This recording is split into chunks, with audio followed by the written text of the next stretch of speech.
So may nagtanong naman sa akin kung para saan daw. Ito, nagamit ko ito sa pagkanta eh. Ito yung monitoring. Ito yung lalagyan ng headphone or headset para habang kumakanta ka, nakikita daw kasi niya kapag yung mga singer nakikita ko may headphone sila.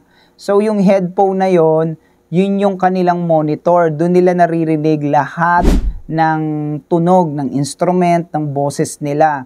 Kasi kung nasa live entertainment ka at maraming taong nanunood sa'yo, kapag umaasa ka lang dun sa monitor ng speaker, may possibility minsan na hindi mo talaga siya marinig masyado. Hihirapan ka. Kaya yung ibang singer, ang galing-galing sa recording na papakinggan nila sa YouTube, ang galing kumanta nito, pero sa live, pupulaan nila na sintonado naman, out of tune or flat naman yan sa live. Kasi mahirap po talagang maging isang singer, isang performer kasi kahit yung mga rhythm section, yung mga tumutugtog, minsan hindi nila naririnig dahil sa dami na ng halo-halo na ng tunog.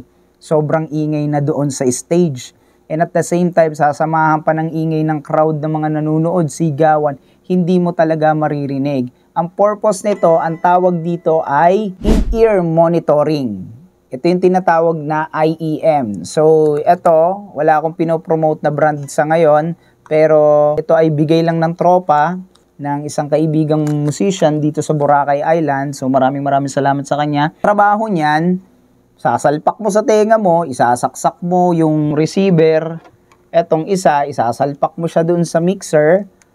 Then, itong isa, iipit mo sa'yo at ilalagay mo sa tenga mo. Isang mabilis na explanation lang to. Ang trabaho nito, ito yung magiging monitor mo. So ngayon, pag kumakanta ka, naririnig mo yung boses mo at yung instrumento na tumutunog dito.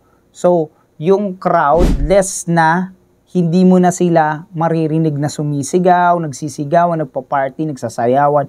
Hindi mo na sila maririnig. So ngayon, nakakapag-focus ka sa tono ng boses mo. Kung nasa tamang tono ka ba or na wawala ka ba sa tono. So normal yon sa mga live na mag-flat, normal yan.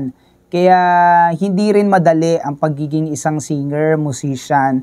Kaya sa mga gustong matuto at gusto ring nangangarap ding maging isang artist, ituloy-tuloy niya lang yan. More practice kasi kahit yung mga professional until now nagpa-practice pa rin yan. Okay? Dahil sa music, lagi kong sinasabi, sa pagkanta, walang overnight. Sana napaliwanag ko ng maayos sa'yo na ang trabaho nitong in-ear monitor na to ay para ma-monitor natin yung boses at yung tunog ng instruments. Kasi kung aasa lang tayo sa monitor ng speaker sa labas, medyo minsan nagrereklamo tayo, ang hina ng monitor, hindi ko marinig. Lalo na ang lakas na ng mga instruments kasi party-party na, sayawan na. Bombahan na yung tugtugan. So, sana na-explain ko sa iyo ng maayos kung ano ang trabaho nito, yung tinatanong mong para saan yung headset or headphone nila during entertainment, during performing. Okay? Performing. Alright?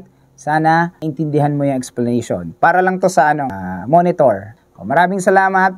Stay tuned sa iba pa nating mga videos. Thank you so much. Peace out.